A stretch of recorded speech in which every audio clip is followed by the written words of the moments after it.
Hello everyone, welcome on my channel. इस video में हम 351 से लेके 400 तक वन वर्ड सब्स्टिट्यूशन करेंगे। और ये जो हम वन वर्ड सब्स्टिट्यूशन कर रहे हैं, ये एक बुक से हम कर रहे हैं जिसका नाम है mirror of one word substitution, जो डॉक्टर अशोक कुमार सिंह के द्वारा लिखा गया है। और ये जो है इस सीरीज का 8वां वीडियो है। और इससे पहले मैंने 7 वीडियो और डाले हैं जिसमें मैंने 350 वन वर्ड सब्स्टिट्यूशन को कवर किया है। तो अगर आपने वो वीडियोस नहीं देखे हैं तो आप मेरे प्लेलिस्ट में जाके उसे देख सकते हैं। तो बिना देर के हम वीडियो को स्टार्ट करते हैं और 351 नंबर क्वेश्चन हम देखते हैं। For warning of an impending danger, यानी कि कोई आने वाले खतरे की पूर्व सूचना। पहले ही पता चल जा रहा है आपको कि कुछ जो है गलत होने वाला है, कुछ अच्छा नहीं होने वाला है। तो उसे हम क्या कहते हैं? तो उसे प्रीमोनिशन कहते हैं। और हिंदी में इसे पूर्वाभास या पूर्व सूचना कहा जाता है। जैसा कि आप इस पिक्चर में देख पा रहे हैं, ये लड़की को पहले ही पता चल जाता है कि कुछ खतरा है या कुछ गलत होने वाला है। तो इसे कनेक्ट करके ध्यान रखिएगा। अगला हम देखते हैं, form A picture of something in the mind. अपने दिमाग में किसी चीज की तस्वीर बनाना।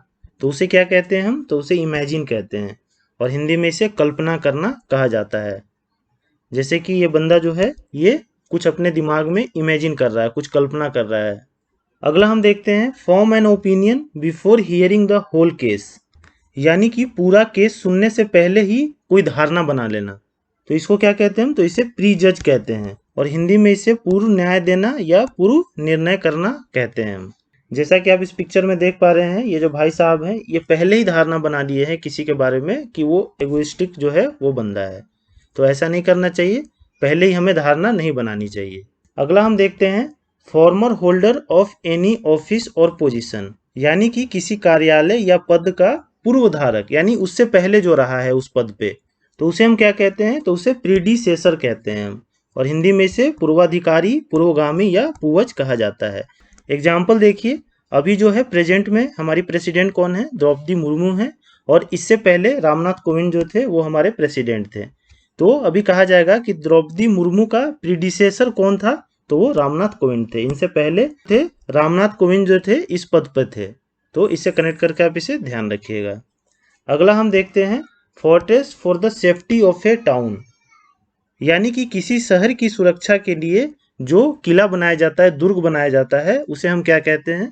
तो उसे हम कहते हैं सिटाडेल। और हिंदी में इसे दुर्ग या किला कहा जाता है। अगला हम देखते हैं, 4 फुटेड एनिमल, यानी कि 4 पैरों वाला जो जानवर होता है उसे क्या कहा जाता है? तो उसे क्वाड्रूपेड कहा जाता है। और हिंदी में इसे चौपाया कहा जाता है। जैसे कि गाय, गाय क्या है? एक चौपाया जानवर है। अगला हम देखते हैं, free A captive on payment, यानी कि अगर कोई बंदी है उसे आज़ाद किया जा रहा है पैसे लेके, तो उसे क्या कहा जाता है? तो उसे रैंसम कहा जाता है। और हिंदी में इसे फिरौती लेकर आज़ाद करना कहा जाता है। जैसे कि आप इस पिक्चर में देख पा रहे हैं, इसने किसी को बंदी बना रखा है और ये जो है फिरौती मांग रहा है कि आप मुझे फिरौती दो तब मैं उसे छोड़ूंगा। तो इससे कनेक्ट करके इसे ध्यान रखिएगा। अगला हम देखते हैं, फ्री ऑफ चार्ज, यानी कि फ्री का, बिना कोई पैसे का। तो उसे क्या कहा जाता है? तो उसे ग्रेटिस कहा जाता है। और हिंदी में इसे निःशुल्क या मुफ्त कहा जाता है। जैसे कि आप इस पिक्चर में देख पा रहे हैं, कोई बंदा है जो इन बच्चों को फ्री में खाना खिला रहा है, निःशुल्क खाना खिला रहा है। और वो डेली अपना स्टॉल लगाता है इन बच्चों को खाना खिलाने के लिए। तो इससे कनेक्ट करके ध्यान रखिएगा। अगला हम देखते हैं, फ्री और एग्जेम्प्ट फ्रॉम इन्फेक्शन, यानी कि कोई भी संक्रमण से मुक्त करना। उसे हम क्या कहते हैं? तो उसे हम इम्यून कहते हैं। और इम्यून का हिंदी में हम बोलते हैं प्रतिरक्षित करना। अभी आपने जब कोरोना वायरस आया तो आपने इम्यून सिस्टम के बारे में काफ़ी सुना होगा कि अपना इम्यून सिस्टम को मजबूत कीजिए, तब ये वायरस आपको इन्फेक्ट नहीं करेगा। तो यही है कि इन्फेक्शन से आपको वो रक्षा करता है और आपको बचाता है। तो इसे कनेक्ट करके इसे ध्यान रखिएगा। अगला हम देखते हैं, फ्रीडम फ्रॉम पनिशमेंट, यानी कि सजा से मुक्ति। तो इसे क्या कहा जाता है? तो इसे इम्प्यूनिटी कहा जाता है। और हिंदी में इसे दंड मुक्ति या सुरक्षा कहा जाता है। जैसा कि आप इस पिक्चर में देख पा रहे हैं, ये जो भाई साहब हैं इनको सजा से मुक्ति दे दिया गया है। अगला हम देखते हैं, फ्यूनरल राइट्स। फ्यूनरल राइट्स को क्या कहा जाता है? ऑब्सेक्यूज। और हिंदी में इसे अंत्येष्टि या दफन कहा जाता है। अगला हम देखते हैं, फ्यूचर जनरेशन। फ्यूचर जनरेशन जो है उसे क्या कहा जाता है? तो उसे पोस्टेरिटी कहा जाता है। और हिंदी में इसे वंशज, संतति या भावी पीढ़ी कहा जाता है। जैसा कि आप इस पिक्चर में देख पा रहे हैं, हमें जो है वाटर कंजर्वेशन करना चाहिए, पानी बचाना चाहिए। किस लिए? हमारे पोस्टेरिटी के लिए। अगर बोला जा रहा है कि हमें पोस्टेरिटी के लिए वाटर कंजर्वेशन करना चाहिए, इसका मतलब हमारी जो भावी पीढ़ी है, आने वाली पीढ़ी है, उसके लिए हमें पानी को बचाना चाहिए, हम अपने इन्वायरमेंट को अच्छा रखना चाहिए। तो इससे कनेक्ट करके आप इसे ध्यान रखिएगा। अगला हम देखते हैं गार्लैंड ऑफ फ्लावर्स, यानी कि फूलों की माला। तो उसे क्या कहा जाता है? तो उसे रेत कहा जाता है, और हिंदी में इसे पुष्पहार या माला कहा जाता है। जैसा कि आप इस पिक्चर में देख पा रहे हैं, नरेंद्र मोदी जो है रेत यानी माला जो है वो चढ़ा रहे हैं कहाँ पे? अमर जवान पे। तो इसे कनेक्ट करके इसे ध्यान रखिएगा। अगला हम देखते हैं गैदरिंग ऑफ ऑल थिंग्स, सभी चीज़ों को इकट्ठा करना। तो उसे क्या कहा जाता है? तो उसे ओमनी बस कहा जाता है, और हिंदी में इसे सर्व संग्रह कहा जाता है। मान लीजिए एक बंदा कोई एग्जाम की प्रिपरेशन करना चाह रहा है, तो उसने क्या किया? पहले ये सारे बुक्स को इकट्ठा किया है। तो इसे कनेक्ट करके आप इसे ध्यान रखिएगा। अगला हम देखते हैं गे एंड एलिगेंट ड्रेस और अपीयरेंस, यानी कि मन को प्रसन्न करने वाला सुंदर ड्रेस या उसका अपीयरेंस। तो इसे हम क्या कहते हैं? तो इसे फाइनरी कहते हैं, और हिंदी में इसे सुंदर वेशभूषा या सजावट कहा जाता है। जैसा कि आप इस पिक्चर में देख पा रहे हैं, इनका जो है ड्रेस भी काफ़ी ज़्यादा मन को प्रसन्न करने वाला है, और इनका वेशभूषा भी काफ़ी अच्छा है। तो इससे कनेक्ट करके आप इसे ध्यान रखिएगा। अगला हम देखते हैं जनरल और डिटेल्ड इंस्ट्रक्शन, यानी कि सामान्य तथा विस्तृत निर्देश। तो इसे क्या कहा जाता है? तो इसे डायरेक्टिव कहा जाता है, और हिंदी में इसे निर्देश या हिदायत कहा जाता है। आपने सुना होगा पॉलिटी, जब आप पढ़े होंगे भारतीय राज्य व्यवस्था, उसमें directive principle of state policy, यानी कि राज्य के नीति निर्देशक तत्व। तो वो क्या है? वो डायरेक्टिव है एक। तो इसे कनेक्ट करके इसको ध्यान रखिएगा। अगला हम देखते हैं general pardon of political offender, यानी कि राजनैतिक अपराधी जो हैं उनको क्षमा देना। तो उसे क्या कहा जाता है? तो उसे एमनेस्टी कहा जाता है, और हिंदी में इसे राज क्षमा या सर्व क्षमा कहा जाता है। अगला हम देखते हैं general view of a person character, यानी कि किसी भी व्यक्ति के चरित्र का समान ब्यौरा। तो उसे क्या कहा जाता है? तो उसे प्रोफाइल कहा जाता है, और हिंदी में इसे प्रोफाइल या पार्श्व दृश्य कहा जाता है। जैसे कि आप इस पिक्चर में देख पा रहे हैं, ये जो है बेटी जॉनसन का एक प्रोफाइल है। अगला हम देखते हैं gift of money to a retiring employee, यानी कि ऐसे कर्मचारी जो अवकाश प्राप्त कर रहे हैं या रिटायर हो रहे हैं, उनको दिया जाने वाला धन का उपहार। तो उसे क्या कहा जाता है? तो उसे ग्रेजुइटी कहा जाता है, और हिंदी में इसे उपदान और इनाम या अनुतोषिक कहा जाता है। जैसे कि देखिए इस पिक्चर में, ये जो बूढ़ा आदमी है रिटायर किया है और इसको ग्रेजुइटी मिला है, तो ये काफ़ी खुश है। इसे कनेक्ट करके ध्यान रखिएगा। अगला हम देखते हैं गर्ल और वोमेन हु फ्लर्ट्स, यानी कि ऐसी लड़की या स्त्री जो फ्लर्ट करती है, यानी कि झूठा प्यार जताती है, इश्कबाजी टाइप करती है। तो उसे हम क्या कहते हैं? तो उसे कॉकेट कहते हैं, और हिंदी में इसे चपला नारी या नखरेबाज लड़की या स्त्री कहा जाता है। जैसे कि इस पिक्चर में देख पा रहे हैं, ये जो लड़की है इसको फ्लर्ट कर रही है इस बंदे को। अगला हम देखते हैं गर्ल और women who has not experience sexual union, यानी कि ऐसी लड़की या स्त्री जिसने यौन संबंध का अनुभव नहीं किया है। तो उसे हम क्या कहते हैं? तो उसे वर्जिन कहा जाता है, और हिंदी में इसे कन्या या कुमारी बालिका जो शुद्ध हो वो कहा जाता है। अगला हम देखते हैं गिव एंड रिसीव म्यूचुअली, यानी कि परस्पर रूप से देना और लेना। तो उसे जो है हम रेसिप्रोकेट कहते हैं, और हिंदी में इसे परस्पर आदान प्रदान करना या लेना देना हम कहते हैं। जैसा कि आप इस पिक्चर में देख पा रहे हैं, ये लड़का और ये लड़की जो है एक दूसरे को गिफ्ट ले और दे रहे हैं। तो ये क्या है? रेसिप्रोकेट है, यानी कि परस्पर आदान प्रदान कर रहे हैं ये गिफ्ट का। अगला हम देखते हैं गिव मोर फोर्स और इम्पोर्टेंस टू, यानी कि किसी भी बात पे अधिक जोर देना या उसको अधिक महत्व देना। तो उसे हम कहते हैं एसेंटुएट, और हिंदी में इसे स्वराघात पूर्वक बोलना हम कहते हैं। जैसा कि आप इस पिक्चर में देख पा रहे हैं, ये शशिकांत दास हैं जो आरबीआई के गवर्नर हैं, और ये कुछ बात बोल रहे हैं और जिसपे ये अधिक जोर दे रहे हैं, महत्व दे रहे हैं हमारे इकोनॉमी को सुधारने के लिए। तो इसे कनेक्ट करके आप इसे ध्यान रखिएगा। अगला हम देखते हैं give something as a security for डेब्ट, यानी कि कोई भी कर्ज अगर हम लेते हैं तो उसके लिए कुछ जमानत के रूप में आप जमा कराते हैं, तो उसे क्या कहा जाता है?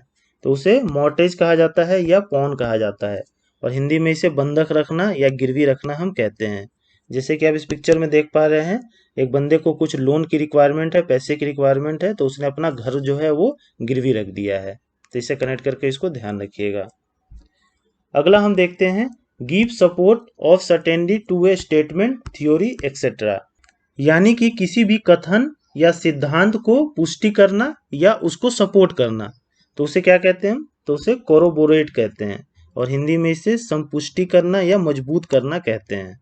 अगला हम देखते हैं give the right to vote, यानी कि मतदान करने का अधिकार देना, तो उसे क्या कहते हैं हम? तो उसे फ्रेंचाइज कहते हैं, और हिंदी में इसे मताधिकार देना कहते हैं हम। अगला देखते हैं हम गिव टिट फॉर टैट, यानी कि जैसे को तैसा देना, तो इसे क्या कहा जाता है? तो इसे रिटेलिएट कहा जाता है, और हिंदी में इसे बदला लेना या प्रतिशोध लेना हम कहते हैं, और हिंदी में इसे बदला लेना या प्रतिशोध लेना हम कहते हैं। जैसा कि आप इस पिक्चर में देख ही पा रहे हैं, पहले इसने इसको मारा था, अब ये बदला ले रही है इससे उसी तरह से, तो ये क्या है? एक तरह का रिटेलिएट है, मतलब जैसे को तैसा। अगला हम देखते हैं गिविंग ऑफ पर्सनल और special favour to a person in employment, यानी कि किसी भी व्यक्ति को व्यक्तिगत या खास सहयोग करना कोई भी रोजगार में, तो उसे क्या कहा जाता है? तो उसे नेपोटिज्म कहा जाता है, और हिंदी में इसे भाई भतीजावाद या स्वजनवाद हम कहते हैं। जैसा कि आप इस पिक्चर में देख पा रहे हैं, ये राहुल गांधी जी हैं, ये क्या है? अभी कांग्रेस के प्रेसिडेंट हैं।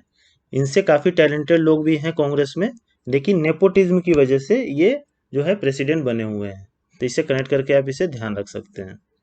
अगला हम देखते हैं गोइंग आउट और अवे ऑफ मेनी पीपुल और डिपार्चर ऑफ मेनी पीपुल, यानी कि एक जगह से बहुत सारे लोगों का बाहर निकलना, तो उसे क्या कहा जाता है? तो उसे एक्सोडस कहा जाता है, और हिंदी में इसे बहिर्गमन या निर्गमन कहा जाता है।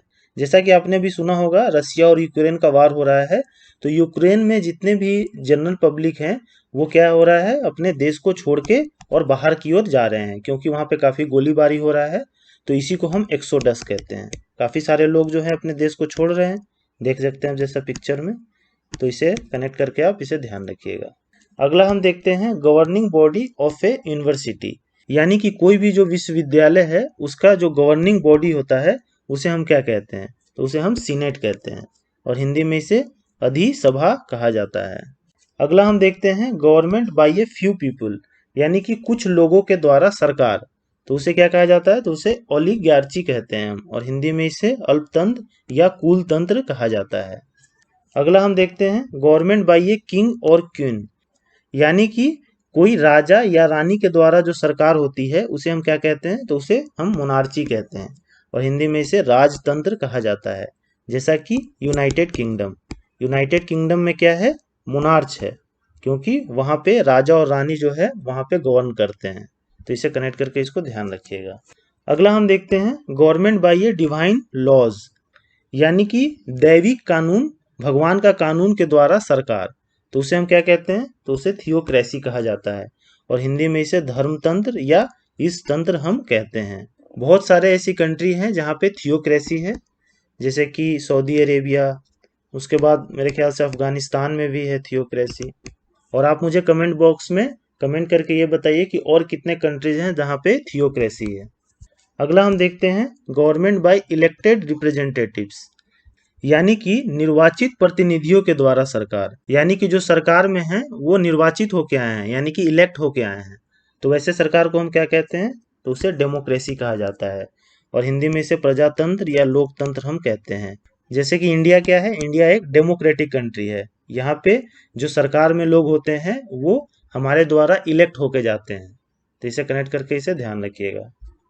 अगला हम देखते हैं government bye elected representative without ए मोनार्च, यानी कि निर्वाचित प्रतिनिधियों द्वारा सरकार जिसमें राजतंत्र नहीं हो, तो उसे क्या कहा जाता है? तो उसे रिपब्लिक कहा जाता है, और हिंदी में इसे गणतंत्र हम कहते हैं। जैसे इंडिया क्या है? इंडिया एक रिपब्लिक कंट्री है, ठीक?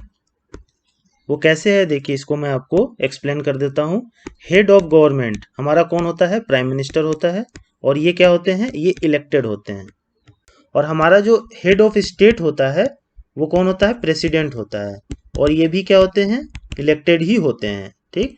तो हमारा हेड ऑफ गवर्नमेंट यानी पीएम और हेड ऑफ स्टेट यानी कि प्रेसिडेंट दोनों इलेक्टेड हैं, इसीलिए इंडिया क्या है? एक रिपब्लिक कंट्री है। लेकिन अगर हम एग्जांपल ले यूनाइटेड किंगडम का, तो वहाँ पे हेड ऑफ गवर्नमेंट यानी कि पीएम तो वहाँ इलेक्टेड होता है, लेकिन वहाँ का हेड ऑफ जो स्टेट होता है वो क्या है, वो इलेक्टेड नहीं होता है। वहाँ कौन होते हैं, राजा रानी होते हैं। इसलिए यूके को मोनार्च कहा जाता है। यूके रिपब्लिक नहीं है, यूके क्या है, मोनार्च है, और इंडिया रिपब्लिक है। तो होप आपको समझ में आ गया होगा। आगे देखते हैं हम गवर्नमेंट बाय ऑफिशियल्स, यानी कि अधिकारियों के द्वारा सरकार। तो इसे क्या कहा जाता है, तो इसे ब्यूरोक्रेसी कहा जाता है, और हिंदी में इसे नौकरशाही हम कहते हैं। अगला हम देखते हैं government by one person with absolute power, यानी कि एक व्यक्ति द्वारा सरकार जिसके पास सभी शक्तियां हैं, तो उसे हम क्या कहते हैं, तो उसे ऑटोक्रेसी कहा जाता है, और हिंदी में इसे एक तंत्र या निरंकुश सत्ता हम कहते हैं। जैसे कि चाइना, चाइना में जो ये प्रेसिडेंट है जी जिनपिंग साहब, ये क्या है, ये एक ही आदमी है जिनके पास पूरा पावर है। इन्होंने पूरा वहाँ का संविधान भी चेंज कर दिया है कि जब तक ये जिंदा रहेंगे तब तक ये प्रेसिडेंट रहेंगे। तो ये क्या है, एक तरह का ऑटोक्रेसी है वहाँ पे। आप उसको डेमोक्रेसी नहीं कह सकते हैं चाइना में।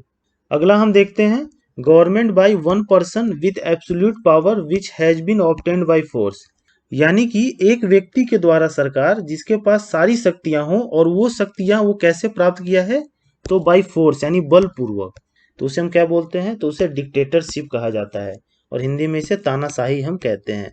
जैसे कि नॉर्थ कोरिया, नॉर्थ कोरिया में क्या है, डिक्टेटरशिप है। ये भाई साहब जो हैं वो, इनके पास सरकार है और सारी पावर है, और ये पावर जो है इन्होंने बाय फोर्स यानी बलपूर्वक जो है प्राप्त किया है। इसे कनेक्ट करके इसे ध्यान रखिएगा। अगला हम देखते हैं गवर्नमेंट बाय द नोबेल्स, यानी कि कुलीन लोगों के द्वारा सरकार, या आप कह सकते हैं कि उच्च कुल के व्यक्तियों के द्वारा सरकार। तो इसे हम क्या कहते हैं, तो इसे एरिस्टोक्रेसी कहा जाता है, और हिंदी में इसे कुलीन तंत्र कहा जाता है। अगला हम देखते हैं गवर्नमेंट बाय इंटेलिजेंसिया, यानी कि बुद्धिजीवी वर्ग द्वारा सरकार। तो उसे हम क्या कहते हैं, तो उसे मेरिटोक्रेसी कहा जाता है, और हिंदी में इसे बुद्धिजीवियों की सरकार हम कहते हैं। अगला हम देखते हैं government by the rich and the powerful class, यानी कि अमीर लोगों या पावरफुल लोगों के द्वारा सरकार। तो उसे क्या कहा जाता है, तो उसे प्लूटोक्रेसी कहा जाता है, और हिंदी में इसे धनिक तंत्र हम कहते हैं। जैसा कि आप इस पिक्चर में देख पा रहे हैं, ये सारे जो हैं धनी लोग ही हैं, जिस हिसाब से इनका वजन है। तो ये इनके द्वारा जो सरकार होती है वो प्लूटोक्रेसी कहा जाता है। अगला हम देखते हैं government departure of public money, यानी कि लोक धन की सरकारी विभाग। तो इसे क्या कहा जाता है, तो इसे एक्सचेकर कहा जाता है, और हिंदी में इसे राजस्व विभाग या राजकोष हम कहते हैं। अगला हम देखते हैं, ये जो सीरियल नंबर है 393 होगा, गलती से हो गया ये।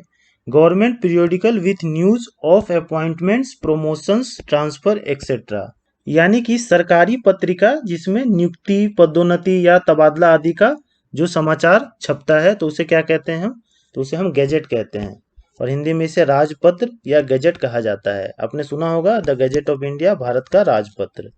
तो इस गैजेट में जो है, जो भी गवर्नमेंट के अपॉइंटमेंट्स होते हैं, प्रमोशंस होते हैं, ट्रांसफर होते हैं, वो सब इसमें छपते हैं। तो इससे ध्यान रखिएगा। अगला हम देखते हैं gradual and continuous loss of strength, यानी कि आपकी शक्ति में दिन पे दिन जो है वो कमी आती जा रही है। तो उसे हम क्या कहते हैं, तो उसे डिक्लाइन कहा जाता है, और हिंदी में इसे पतन कहते हैं या अपक्षय कहा जाता है। जैसे कि इस पिक्चर में देख पा रहे हैं, इसका जो पैर है वो दिन पर दिन क्या हो रहा है, कमजोर होता जा रहा है। तो इसे हम डिक्लाइन कहेंगे, या कोई भी चीज जो नीचे की ओर आती है या घटती है उसे हम डिक्लाइन ही कहते हैं। तो इसे ध्यान रखिएगा। अगला हम देखते हैं ग्रीडी स्पेशली फॉर मनी, यानी कि लालची, और ज्यादातर किसके लिए, पैसों के लिए। तो उसे क्या कहा जाता है, तो उसे रेपेसियस कहा जाता है, और हिंदी में इसे हम लोभी या धन लोलुप कहते हैं। जैसा कि आप इस पिक्चर में देख पा रहे हैं, भाई साहब को पैसे की जो है भूख इनकी मिट नहीं रही है। अगला हम देखते हैं group having some common characteristics, यानी कि कुछ खास गुण रखने वाले वर्ग। तो उसे क्या कहते हैं हम, तो उसे स्पेसीज कहते हैं हम, और हिंदी में इसे जाति या नस्ल कहा जाता है। भारत देश में जो है बहुत सारी जातियां हैं, बहुत सारे नस्ल हैं। अगला हम देखते हैं group of persons appointed to attend to special business, यानी कि किसी खास काम को देखने के लिए नियुक्त लोगों का दल। तो उसे क्या कहते हैं हम, तो उसे कमेटी कहा जाता है, और हिंदी में इसे समिति या कमेटी हम कहते हैं। जैसे कि आपने जनरली देखा होगा कि कंपनीज में कमेटियां होती हैं, जिसमें जो है काफी सारे लोग नियुक्त होते हैं, और वो सभी काम को जो है कंपनी के काम को देखते हैं। अगला हम देखते हैं group of stars forming a pattern in the sky, यानी कि तारों का समूह जो आकाश में आकृति बनाते हैं, यानी कि पैटर्न बनाते हैं। तो इसको हम क्या कहते हैं? तो इसे कॉन्स्टेलेशन कहा जाता है और हिंदी में इसे तारामंडल हम कहते हैं।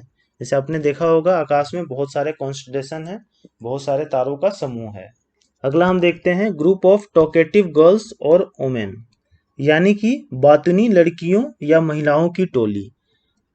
तो इसे क्या कहा जाता है? तो इसे गैगल कहा जाता है और हिंदी में इसे स्त्रियों का समूह हम कहते हैं। जैसा कि आप इस पिक्चर में देख पा रहे हैं, ये टॉकेटिव गर्ल्स और वोमेन लोगों का समूह है। बस बोलना ही है, बोलते जाना है, रुकना है ही नहीं। इसे कनेक्ट करके इसे ध्यान रखिएगा। अगला हम देखते हैं group of 3 person sharing power, यानी कि 3 लोगों का ग्रुप जो पावर को शेयर करते हैं। तो उसे क्या कहते हैं हम? तो उसे ट्रायम्वाइरेट कहते हैं और हिंदी में इसे जो है त्रिशासन कहा जाता है। तो होप आपको ये 50 वन वर्ड सब्स्टिट्यूशन समझ में आ गए होंगे और आपको याद भी हो गए होंगे। आप इस वीडियो को 1 से 2 बार देख लीजिए, आपको सारी चीज़ें जो है वो याद हो जाएंगी, क्योंकि मैंने जो है फिगर से आपको चीज़ों को रिलेट करके समझाया है। तो आप वीडियो के साथ बने रहिए और आपको ये सीरीज पसंद आ रही है तो please like share and subscribe to my channel. Thank you.